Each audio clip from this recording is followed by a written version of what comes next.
엠바서 팬 90.7MHz 굿모닝 인천 이도영입니다. 유보통합에 대한 얘기 쭉 하시다가 시간 관계상 좀 뒤에 잘랐는데요. 맞아, 못다한 얘기 해주시죠? 네, 유보통합에 관해서 이제 어린이집 원장 인식에 대해서 다시 살펴보면 이제 긍정적인 인식 같은 경우는 학부모의 서비스 개선이랑 행정부처의 일원화로 인한 효율성 증대 측면에서 긍정적인 인식을 하고 있고, 특히 어린이집 교사의 처우가 매우 낮다고 지금 파악이 되는데 그 개선을 가장 좋은 효과로 말씀을 하고 계십니다. 반면에 좀 부정적인 인식은 유보 통합 과정에 대한 어려움이나 교사 자격 통합에 대한 걱정, 또는 연령 통합에 따른 영아랑 유아의 발달에 따른 원화 수급에 대한 우려도 같이 나타내고 있는데요. 이제 유치원 원장이나 어린이집 원장이 긍정적인 효과로 공통점이 있는 것이 이제 학부모의 편리성 증대예요. 네. 그렇기 때문에 학부모의 입장은 유보 통합을 어떻게 바라볼 것인가, 그거에 대한 인식의 조사가 조금 정부 차원에서 좀 필요한 것이 아닌가라는 생각이 듭니다. 그러니까 학부모들의 편의성은 높아지는 거다라고 볼 수가 있겠네요. 그런데 네. 문제는 뭐 유치원이나 어린이집 뭐 장단점이 다 있기 때문에 그거는 뭐 조정하거나 조율이 필요할 것 같지만 무엇보다 소비자가 갈 수 있는 네. 학부모 입장에서는 편리하다라는 장점이 있다라고 얘기해 주셨고요. 교육 전문가 정종현 의원님, 네. 유보통합에 대해서 결론 한 마디 내주셔야 되지 않겠습니까? 결론 길게 뭐 할 것도 없고요. 예. 정말 취지는 좋아요. 아이들에게 일괄된 획일화된 교육을 주는 건데 차별 없이 똑같은 교육을 준다는 측면에서는 너무 좋은데 이관 대상인 교육청에다가도 세부 내용이 전달 안 되는 이 사항이 과연 맞는 건지, 예산 계획도 없이 시점만 선언한 게 과연 옳은 정책인지에 대해서는 정말로 반성하고 다시 지금이라도 재빠르게 준비해야 될 거라고 생각합니다. 취지는 좋지만 하는 과정은 엉망이다. 임팩트가 있네요. 그렇게 딱 깔끔하네요. 네. 그죠? 네. 예. 지역구들이죠. 서구와 부평구 지금 구청장들이 조만간 다 출연할 예정입니다. 예정인데 뭐 지역 2년 동안 잘했는지 구정 잘했는지 한번 평가하는 시간 좀 가보겠습니다. 어떤 현안이 있는지 얘기 나눠볼 텐데 먼저 정종현님, 네. 서구청장 강범석 구청장이죠. 보니까 지금 이제 의원님은 민주당인데 강범석 서구청장 이제 국민의힘 소속이지 않습니까? 네, 국민의힘 소속. 상대당 구청장 어떻게 잘하고 있습니까? 2년 동안 서구 잘 이끌었습니까? 징검다리 재선 아니겠습니까? 어때요? 저희 재선 의원이신 국민의힘 강범석 청장님, 예. 정말 잘하십니다. 사실은 근데 저희가 이거 말은 하지만 잘해요? 네, 사석에서도 보면 정말로 그렇게 젠틀하신 분이 없고, 예. 정말 언변도 뛰어나시고 사람들 포용하는 것도 다르시고 잘생겼고 잘생기셨고, 그리고 오히려 국민의힘이신데 민주당인 국회의원들한테 표창장을 주세요. 감사하다고. 그래요? 네, 그 정도로 관계가 좋습니다 하고 당의 여부 상관없이 서구를 위해서면 열심히 일하시는 그런 구청장이십니다. 그래요? 뭐 너무 좋은 얘기만 하는데요? 아니 뭐 못하는 거 없어요? 못하는 건 있다면 일을 하시는데 뭐 특별하게 큰 일을 못 하셨죠. 근데 뭐 눈에 띄게 뭘 했다라는 거를 나타낸 게 전혀 없습니다. 근데 사실 이게 구청장님의 능력 부족이라고 보다도 또 예산이 워낙 없다 보니까 할 수 있는 사업이 전혀 없더라고요. 그 부분에 대한 아쉽습니다. 듣다 보니까 좀 헷갈리는데요. 한마디로 잘했다는 거예요? 못했다는 거예요? 네. 점수를 얘기해야 되겠네요. 안 되겠네요. 이게 헷갈려서. 점수를 그러면은 몇 점이에요? 그러니까 정무적인 거는 5점이라고 하면 정무적 5점? 네, 거기다 플러스 1점 드리고요. 예. 일적으로서는 5점 만점에 한 1점 드리겠습니다. 1점은 예산이 없어서. 합치면 총 몇 점이에요? 합치면 7점. 7점이요? 아니 근데 정무적인 게 점수가 상당히 높잖아요. 네. 구청장이 뭐 정무적 하라고 뽑은 게 아니잖아요. 일하라고 뽑은 거지. 네. 정책. 근데 또 우리 구의원들 통합을 하는 것도 사실 구청장의 또 능력이시고 국회의원들 통해서 예산을 갖고 오는 것도 구청장의 능력이기 때문에 그 능력은 진짜 최고라고 생각합니다. 그래요? 이게 지금 들으면 들을수록 이게 칭찬인지 아닌지 좀 헷갈리긴 하는데 여기까지 하겠습니다. 네, 알겠습니다. 반면 이제 부평구 좀 살펴볼까요? 이다비 의원님은 또 국민의힘 소속인데 차준택 부평구청장 또 민주당 소속입니다. 지금 공교롭게 그렇게 지금 여야 광역의원과 지금 여기 출연하신 광역의원과 그리고 단체장이 지금 여야를 달리하고 있는데요. 부평구청장 2년간 구정활동 평가를 해주신다면 어떻습니까? 저도 정종현 의원님과 좀 비슷한 평가가 있을 것 같아요. 구청장님 사람 좋고 나이스하시고 얼굴도 잘생기셨고 특히 여성 유권자들한테 인기가 많은 구청장이신데요. 말씀하신 대로 저희도 재정 자립도가 워낙 낮다 보니까 눈에 띄는 성과라든지 공약 이행률 같은 거에 대해서 조금 의문이 있거든요. 그래서 일단은 또 점수를 매기기는 조금 그렇고 근데 다만 이제 강범석 서구청장님이랑 좀 다른 점은 이제 인천시장이 다른 당 소속이다 보니까 이제 가져오는 이제 시 교부금 금액이 인천 전체에서 꼴찌예요. 저희가 계양구보다도 못 갖고 오고 있거든요. 네. 그렇기 때문에 그 점에 대해서는 조금 노력을 하셔야 되는 부분이 아닌가라는 생각이 듭니다. 교부금이 인천시에서 받는 게 꼴찌다. 이제 금액으로 책정을 하면 저희가 예결해서 나중에 중간 평가를 해보니까 금액으로 따지면 부평구가 제일 적게 가져가고 있더라고요. 아니 부평구가 물론 인구가 뭐 줄어서 이제 50만이 깨지긴 했습니다만은 인구 대비 교부금 좀 많이 가져야 되는 거 아닙니까? 일단은 부평의 GM 대우의 상황 때문에 일단 재정 자립도가 많이 약화가 되면서 50대 50 매칭 사업의 경우에는 부평구가 가진 돈이 적다 보니 이제 청라를 가지고 있는 서구에 비해서도 재정 자립도가 떨어져서 예산을 가져오지 못하고 있는 것이 사실입니다. 네. 그렇군요. 어쨌거나 지금 두 분 이제 구청장들의 2년간 행정 총체적으로 평가를 해주셨는데요. 이제 앞으로 기대되는 뭐 역점 사업이 있다든지 아니면은 뭐 본인의 뭐 지역구 관련된 얘기든 아니면 구청장이 그 지역에서 해당 지역이죠. 서구와 부평구에서 이런 걸 좀 역점적으로 추진하고 있다. 뭐 소개해줄 만한 그런 게 있다면 어떤 게 있을까요, 정정 의원님? 뭐 서구 같은 경우는 당연하게 딱 하나 있는 것 같습니다. 행정체제 개편에 따른 검단구가 출범하기 때문에 이거를 어떻게 잘 마무리하시는지가 중요하고요. 뭐 최근 이슈 중에 하나가 저희 서구 국제 스케이트장 유치하는데 정말 노력 중이시거든요. 네. 이거를 국제 스케이트장을 유치하기 위해서 뭐 지역에 있는 국회의원과 함께 열심히 노력하고 계시는데 그래도 이거 하나 유치를 하게 되신다면 큰 업적이 아니실까 그런 생각이 듭니다. 국제 스케이트장. 네.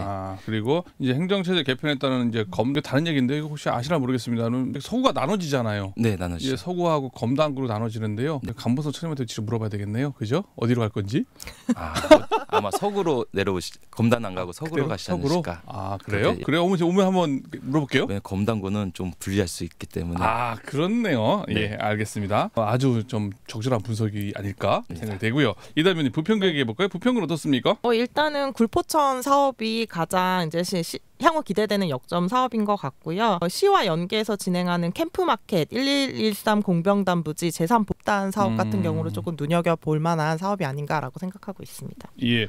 그런데 지금 부평구청의 차준택 구청장이 지금 공약 이행을 지금 뭐 상당히 많이 했다라고 지금 발표가 있었다고 그랬는데요. 그 내용도 좀 한번 소개해 주실까요? 그러니까 인천투데이의 7월 3일자 기사를 보면 민선 8기 공약 70개 중에 39개를 이미 완료했고 나머지 31개를 정상 추진하고 있어서 2년 차인데 공약 이행률이 80.1%나 기록했다라고 직접 발표를 하셨더라고요. 그래서 제가 이제 공약 이행 내용을 세부 내용을 다 살펴보고 왔어요. 세부 내용을 살펴보니까 부평구 스마트 도시 계획 수립, 뭐 청년 공간 유휴기지 사업을 확대하거나 아니면 국공립 어린이집 확충과 같이 이제 기초 지자체 사업의 경우에는 이행률이 80에서 한 100%로 매우 높은 편이었고 반면에 이제 제가 말씀드렸지만 인천시장이 이제 다른 당이기 때문인지는 모르겠지만 시와 연계해서 진행하는 캠프마켓, 1113 공병단, 제3보급단 이런 사업 같은 경우에는 이행률이 30% 미만으로 조금 낮은 편이었습니다. 근데 이 30%도 너무 높게 책정을 하신 게 제가 이행 내역 살펴보면은 부평구청장이 직접 한 게 아니라 인천시에서 추진한 예를 들어서 캠프마켓 같은 경우에는 시민 공론화 추진단이라든지 이런 거를 자기 추진 실적으로 잡아놨더라고요. 근데 그게 시에서 한 거지 사실 부평구청에서는 TF를 구성해서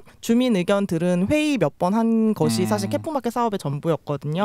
공약률이 30%다라고 잡은 그 기준을 사실은 조금 의아했습니다. 그 30%가 이제 이행 완료한 게 지금 30%라는 거예요? 아니 이행 완료한 거는 100%로 잡고 앞으로도 더 확대하겠다 이런 게 100%고 이제 30% 같은 경우는 공약을 이행한 거에 자기가 30%만 이행을 했다. 앞으로 70%가 남았다라는 것이죠. 그런 거예요? 어쨌거나 80% 공약 이행률 좀 발표했다는 거 아니에요? 네. 상당히 높은 건데요. 이게 2년 만에 80% 이행이 가능한 겁니까? 이단 위원님? 일단은 그러니까 공약을 너무 작게 잡으면 2년 만에도 80%는 이행을 할 수가 있습니다. 근데 이제 공약을 조금 미래까지 생각해서 넓게 잡으면 이행률이 80%가 될 수가 없죠. 그리고 이제 제가 말씀드리는 거는 본인 스스로 80%를 기록했다고 발표를 했는데 30% 이행률인 공약들을 살펴보면 제가 보기엔 이행률이 10%도 안 되는 것 같은데 30%로 과대평가를 한 부분이 있다라고 생각이 듭니다. 지금 30% 10% 3배 정도라고 하면은 80% 나누기 3 하면은 뭐 대충 나올 수 있겠습니다만은 반면에 서구 강봉석 구청장 잘한다고 했잖아요. 아까 공약 이행하고 이런 거는 뭐 잘하고 있습니까? 어떻습니까? 공약 이행은 사실 제가 관심이 그렇게 없었어가지고 네. 근데 그거보다도 아까 교부금 얘기하셔서 말씀드린데 예. 한번 서구청장님이 얘기한 적이 있었어요. 근데 교부금 액수 금액 자체는 서구가 커 보일 수 있겠지만 비율로 따지면 인구 대비 아니면 저희가 받은 취득세 이런 비율 대신 예. 다 중앙 가져갔다가 다시 오잖아요. 아. 그 비율로 치면 상당한 많은 세금을 저희가 서구에서 받아들여서 받는데 교부금을 저희가 받는 비율은 상당히 적더라고요. 그만큼 세금을 많이 낸다는 얘기네요. 근데 그만큼 세금은 돌받지 정말 못한다는 얘기잖아요. 네, 맞습니다. 그 비율은 상당히 낮아가지고 좀 억울해하시더라고요. 정말 이게 서구를 위해서 써야 되는데 예. 오히려 인천을 위해서 계속 쓰고 있다. 라는 좀 아쉬움이 있더라고요. 예, 그래요? 네, 그러다 보니까 예산이 부족하고 전체적으로 복지 예산으로 나가는 비율이 거의 60%까지 올라갔고요. 뭐 세수가 워낙 적다 보니까 그러니까 당연히 사업적으로 쓸 수 있는 돈이 1년에 한 200억도 예. 안 되실 거예요. 그 부분은 좀 아쉽습니다. 그래요? 네. 아니 저기 꼭 소속 정당이 국민의힘 소속 아니 제가 아까 너무 우리 사랑하는 서구청장님은 제가 네. 너무 깐 것 같아가지고 아니 네, 좋게 말씀드리겠습니다. 별로 안 비판했는데요. 아니 저기 그러면 이제 다른 얘기로요. 네네. 갑자기 생각났는데요. 아까 부평구청장의 공약 이행률은 80% 넘었다고 했고 서구는 관심이 없다고 했고 네. 그러면 인천 유정복 시장이요. 그저께 언론 보도에서 공약 이행률이 14%래요. 경실련하고 어디 언론기관하고 조사한 건데요. 유정복 시장의 공약 이행률 14% 어떻게 보십니까? 유정복 시장님이 정말 예. 열심히 하시는데요. 예. 너무 큰 사업에만 열심히 하시는 건 아니었을까라는 생각을 해요. 정말 그 큰 사업들이 됐었으면 너무 좋았지만 너무 내실화되지 않은 큰 그림만 잡았던 건 아니었을까 싶습니다. 근데 또 앞으로도 F1든 또 큰 그림을 계속 보고 계시는데 좀 그것보다도 내실화된 그런 사업들을 좀 중점적으로 하시는 게 어떠실지 좀 아쉬움이 남습니다. 한마디로 잘 못하고 있다. 아마 역대 정권 중에 제일 적은 이행률 되지 않을까요? 역대 정권 중에 공약 이행률이 최저다. 최저일 것 같습니다. 아마. 알겠습니다. 또 하나 이제 다시 지역구로 돌아가서요. 지금 각 지역구마다 아까 이담 의원님 말씀하셨지만 재정 자립도가 상당히 떨어지지 않습니까? 네, 맞습니다. 그런데 세수 문제 등 여러 가지 이런 문제점이 있는데 가장 시급한 현안을 하나 꼽자면 딱 하나 이것만큼은 제일 중요하다. 이것만큼 꼭 해야 된다. 라고 한번 꼽을 게 있습니까? 아까 말씀하신 거 말고도? 일단은 굴포천 사업이 저희는 가장 중요한 역점 사업인데요. 예. 일단은 시와 구가 함께 진행하는 사업인데 이행률이 한 73에서 84%로 책정을 하셨더라고요. 예. 그런데 이제 저희가 당정 협의 때마다 이제 구청장님이 말씀을 하시는 게 이제 시장님의 공약인 생존 수영 같은 경우에는 시비를 100%를 좀 요구를 하고 있거든요. 예. 그런데 이 하천 사업 같은 경우는 되게 50대 50 사업으로 맞춰져 있어서 예. 시비 100%를 지급하는 경우가 별로 없어요. 근데 저는 재정 자립도가 좀 떨어지는 원도심 같은 경우에는 이렇게 역점 사업 같은 경우에는 시비 비율을 조금 조정할 필요가 있지 않나 그런 생각이 들어서 시의회에서도 같이 좀 논의가 필요한 부분이 있다라는 생각이 들고요. 예. 지금 말씀하셨다시피 유정복 시장님 같은 경우는 공약 이행률이 낮은 게 처음에 선거 공약을 세울 때부터 재물포 르네상스 사업이라든지 4년 내에 성과를 거둘 수 없는 사업들이 많잖아요. 예. 근데 저는 이제 뉴 홍콩 시티 같이 현실성이 없는 사업은 연구를 통해서 좀 변화시키는 게 저는 필요하다고 보는 입장이거든요. 예. 예를 들어서 이제 부평구 같은 경우에는 이제 먹거리 타운 광장 조성 및 로봇 주차장 조성 사업 공약이 있으셨어요. 그래서 이행률이 100%고 실제로 로봇 주차장을 조성을 했는데 이게 17억이 들었거든요. 그런데 막상 만들어 놓으니까 입출자가 너무 시간이 걸리고 더디고 불편을 해서 이용률이 매우 저조한 상황이거든요. 그러니까 선거 공약 이행률 100%를 만드는 것도 중요하지만 실질적으로 인천시와의 협력 관계라든지 아니면 부평 구민에게 실질적으로 필요한 사업인지 여부를 조금 고민해서 이행을 하는 것도 구청장들에게 필요한 일이 아닌가라는 생각이 듭니다. 이 대표님은 굴포천 사업을 일단 가장 먼저 좀 꼽았고요. 반면에 정정 의원님 제일 시급한 현안 뭡니까? 시급한 현안은 아까 말씀드렸다시피 행정체제 개편인데요. 사실 이런 사업들보다도 가장 시급한 거는 인천시와 서구청이 소통을 해야 된다는 것 같아요. 네. 아까 지금 이담비 의원님이 말씀하셨던 것처럼 저희가 어떤 시에서 예산이 내려올 때 보통 시구 매칭 사업으로 내려와요. 5대5이든 국가 들어가면 좀 달라지겠지만 거의 5대5 사업인데 구청에서는 돈이 없어요. 사실 5대5를 만들어낼 만큼 돈이 없기 때문에 차라리 그거를 구청의 마음대로 사용할 수 있게끔 내려준다면 그 구에서 자율성을 갖고 본인이 정말 급한 사업부터 우선적으로 할 수 있지 않을까 싶은데 지금 모든 예산들이 거의 시구 매칭으로 내려다 보니까 예산이 내려와도 정말 사업을 하시지 못하는 상황이거든요. 근데 이런 상황은 서구청장이든 다른 구청장님들이 유정복 시장님과 한번 얘기를 해야 되는데 이런 부분마저도 제가 예결이 있을 때 저를 통해서 한번 소통을 했었거든요. 자기네들 집중 안 하고요? 네, 직접 안 하시고 저를 통해서 소통하고 이게 참 문제다. 소통에 라인이 없는 건가 좀 아쉬움이 좀 남았었습니다. 아니 같은 당 소속 광역단체장하고 유정복 시장, 강봉섭 서구청장 같은 당인데 자기네끼리 소통 안 하고 그걸 우리 의원님 통해서 했다고요? 모르겠어요. 거의 집행부 내에서 따로 소통 채널 없는지 예결위 때 저를 통해서 계속 소통을 했었는데 아니 아까 아쉽더라고요. 강봉섭 청장 정무 능력 좋다면서요. 아니 뭐 그게 뭐 구에서만 정무 능력 좋으면 뭐 합니까? 시하고도 정무 능력이 좋아야지 좋을 것 같은데요? 아니에요? 그건 저도 제가 직접 보지 못해가지고 아쉽지만 현재 제가 경험해 본 바로는 그게 좀 아쉽습니다. 그러면 아까 서구청에서 강봉섭 청장 정무 능력 5점 상당히 높게 줬는데요. 네. 그러면 시와의 정무 능력은 별로예요? 그거는 제가 노코멘트 하겠습니다. 한번 다음 주에 나오시면 한번 좋군요. 여쭤보시면 안 좋군요. 안 좋은 걸로 일단 넘어가고요. 네. 반면에 아까 이담 의원님 잠깐 얘기하셨습니다마는 교본 받는 액수가 네. 10개 군수구청장 중에서 최하라는 얘기는 그만큼